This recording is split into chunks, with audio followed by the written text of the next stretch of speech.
Let's dive into something really unique today. Oh, yeah. We're going to be looking at humanity through the lens of Beelzebub's Tales to His Grandson by Gurdjieff.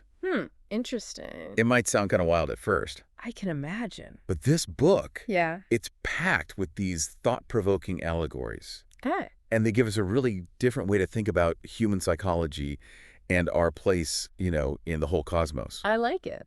So picture this Yeah. Beelzebub, not the devil, but like a wise cosmic being. Okay. And he's visiting Earth throughout history, Right. observing us humans. He's just watching. Yeah, taking notes on our little quirks and beliefs and struggles. And what do you think she would say about us today? Oh, that's the question, isn't it? Yeah. That's exactly what makes Gurdjieff's work so fascinating. How so? Well, Beelzebub becomes this lens Okay. for us to examine ourselves from a totally outside perspective. I see. And one of the most intriguing ideas in the book Right. is that some of humanity's most peculiar psychological traits might actually have cosmic origins. Whoa, hold on. Cosmic origins. You've got to tell me more about that. Okay, so according to Beelzebub, Yeah. a comet collision with Earth. Okay. Now, this is the same event that might have created the moon. Right. Well, it also caused a kind of split within us humans. A split. It's represented by the concepts of I and it, Okay, I and it. where I is our potential Okay. for conscious evolution. I see. And it's all that, automatic, reactive stuff Yeah. that keeps us stuck in routines and habits. So it's kind of like that inner battle we all face. This 100% pull right. between wanting to grow and evolve, Yeah. but also just being pulled back into our comfort zones. Those predictable patterns. Yeah, exactly. Like we're constantly being pulled in two directions. It's like a cosmic tug of war. And, Gurdjieff even suggests that there was once an organ. What? Yeah, the organ Kundabuf. And it amplified this split and distorted our perception of reality. Whoa, wait. Mm-hmm. A lost organ that messed with our minds? Yeah, it's wild, I know. So it's not functional anymore. It's not, but Beelzebub suggests its effects still linger. So that's really making me think, what illusions are we clinging to today without even realizing it? Yeah. But if some of our most deeply held beliefs Yeah. are just like leftovers from this Kundabuffer thing. That's the question that Gurdjieff wants us to grapple with. He does. He wants us to question everything we think we know. Dig a little deeper. Yeah, and one way to do that is to understand the three centers: Okay, the three center. intellectual, emotional, and instinctive. And Beelzebub says most people Mhm. rely too heavily on one center, Right. which creates imbalance And that distorts our understanding. of ourselves, of the universe. Exactly. So let me get this straight. Yeah. If I'm always stuck in my head, overthinking everything, that's me overusing my intellectual center. Okay, and someone who is always ruled by their emotions. Yeah. Just definitely. constantly reacting without thinking things through. Right. They might be overly identified with their emotional center. Interesting. Makes sense. Right. It does. And then there's the instinctive center. What about that one? Think of someone super practical, Okay. very grounded in the physical world. They might be great at getting things done, Right. but they might also struggle to connect with their emotions or to see beyond, the immediate tangible reality. So Beelzebub is saying to really understand ourselves and the world, Yeah, we need to develop all three centers in a balanced way. exactly. It's about finding that harmony. That makes sense. And that's where, I guess, objective reason and objective conscience come in. You got it. Objective reason is being able to see past our own biases Like all our preconceived notions. and conditioning. I don't It's about seeing reality as it is. Not as we want it to be, Exactly. but how do we actually do that? Yeah. It sounds incredibly difficult, Oh, it is. It's a lifelong process, really. if I can imagine. But Gurdjieff says it's possible. Okay. And he emphasizes self-observation. Like becoming aware of our own patterns. Yes, and reactions. Recognizing when our emotions are clouding our judgment. Or when we're stuck in those rigid ways of thinking. Exactly. So objective reason is like taking a step back Hmm. and just observing our thoughts and feelings without getting swept away. Yeah, precisely. And objective conscience. Okay, what about that? That's about aligning our actions with a higher purpose. Okay. A sense of what's truly right and good. Right, beyond just social norms or personal desires. You got it. So it's like this moral compass guiding us Yeah. toward our best selves. Towards actions that are in harmony with the universe. Yeah. With a larger purpose. I like that. Uh, And Gurdjieff even suggests that art and ritual can play a role in this. He does. Art and ritual, that's not something you hear every day.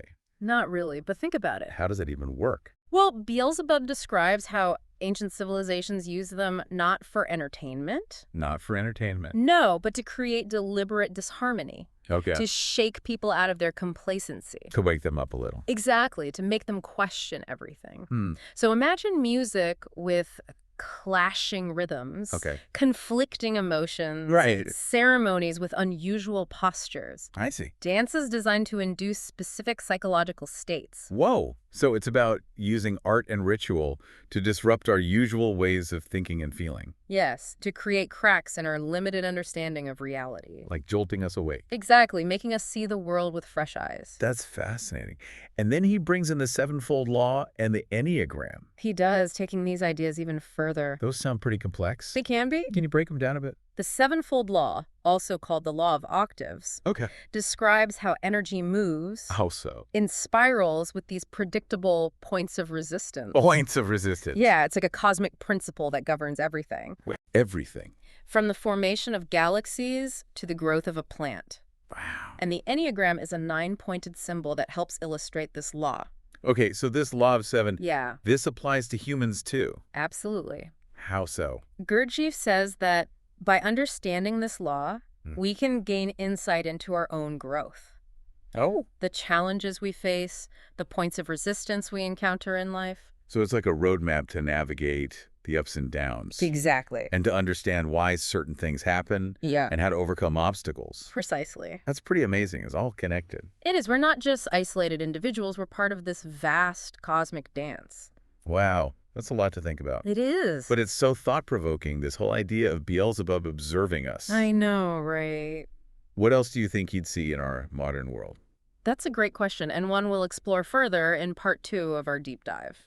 Perfect. Looking forward to it. So before we went on break, we were talking about Beelzebub. That cosmic being. Right. Observing humanity. I can't help but wonder. Yeah. What would he think of our modern world? Our modern world. Yeah, with all the technology and the chaos. I imagine he'd be fascinated. Really? Yeah, but maybe a little bewildered, too. In what way? Well, think about it. Our smartphones, the internet, the constant information overload. It is a lot. He might see it as a reflection of our desire to connect. Connect with. With everything and everyone. To know it all. Yeah, and to be constantly stimulated. But would he see it as a good thing? That's the question, isn't it?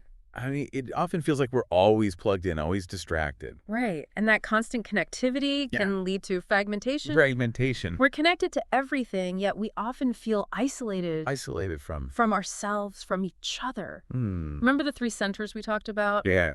Beelzebub might say that our modern lifestyle makes it harder to find balance.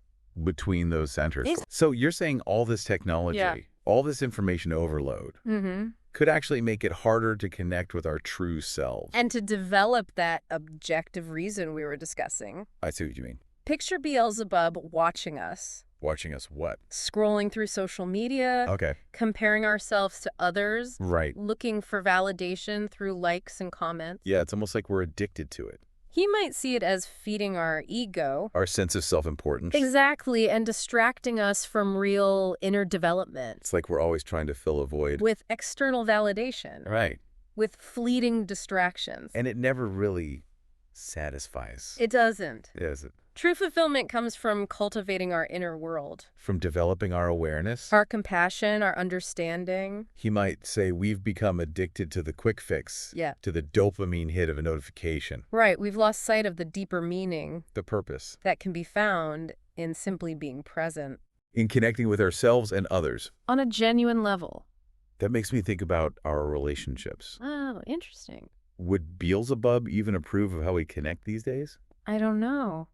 That it feels like so much of it is superficial. Superficial? How? Driven by social expectations or needing to project a certain image. He might observe that we often use language to manipulate. Oh, cool. Or to impress, rather than to communicate authentically. That's our fear of vulnerability, our need to appear perfect. Prevents us from forming those deep, meaningful connections. So even in our relationships, our egos get in the way. Preventing true intimacy. You might even see parallels between our modern addictions.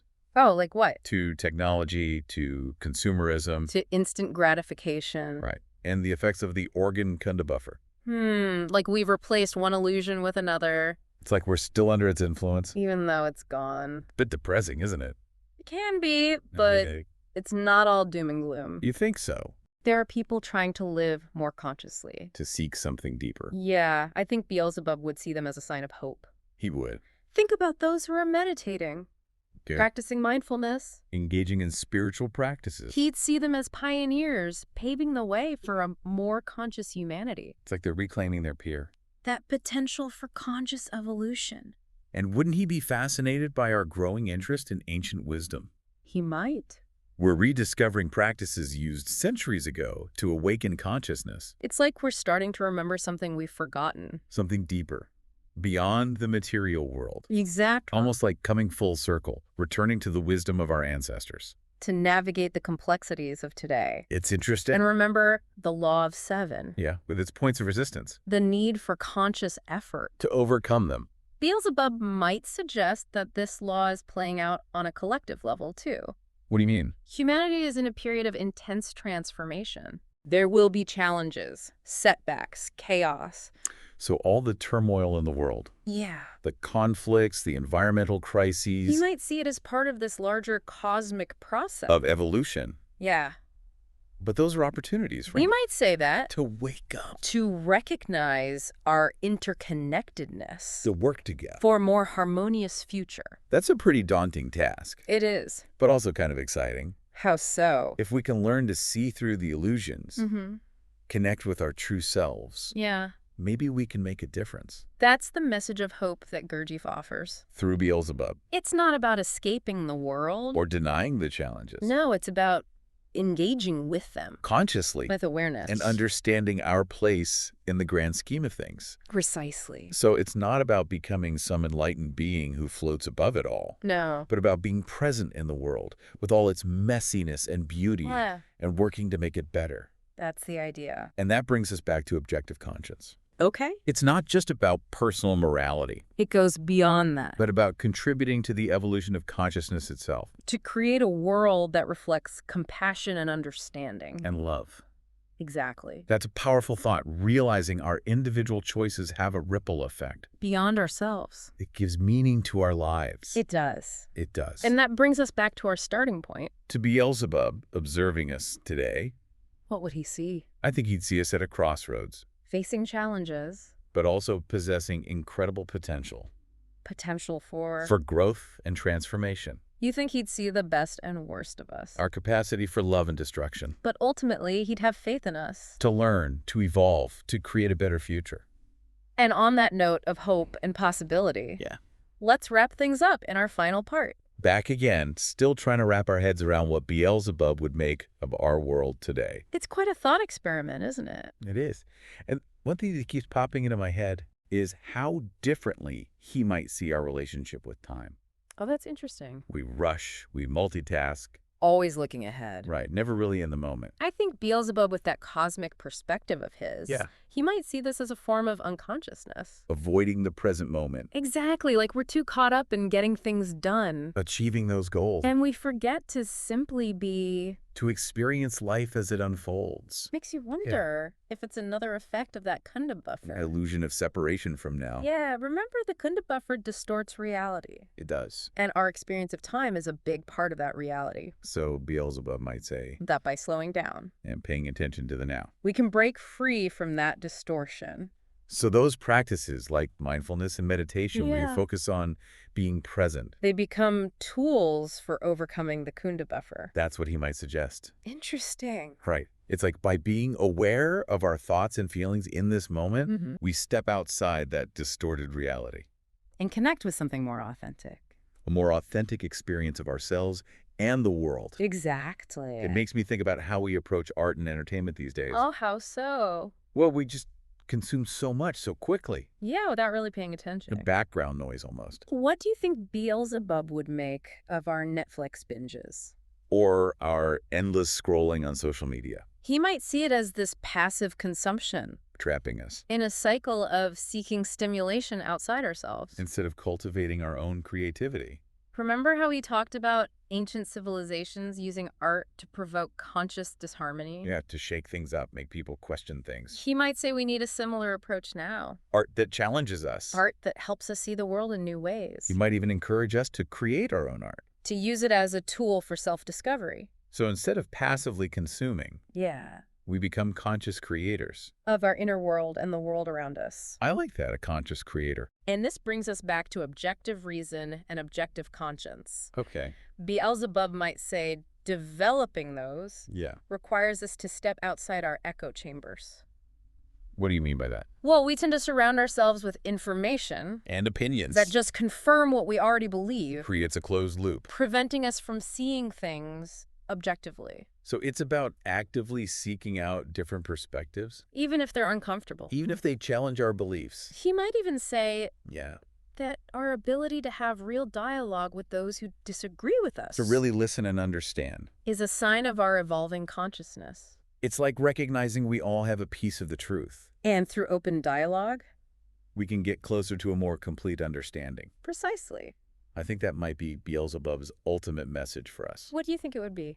That despite all our flaws, all our contradictions, we have the potential to become more conscious, to create a world that reflects the best of humanity. It's a message of hope, of possibility, and responsibility. We're not just along for the ride. We are co-creators. Our choices matter. They shape our future. That's what makes exploring Beelzebub's tales so relevant today. It's a call to action. An invitation to wake up. To engage with life consciously.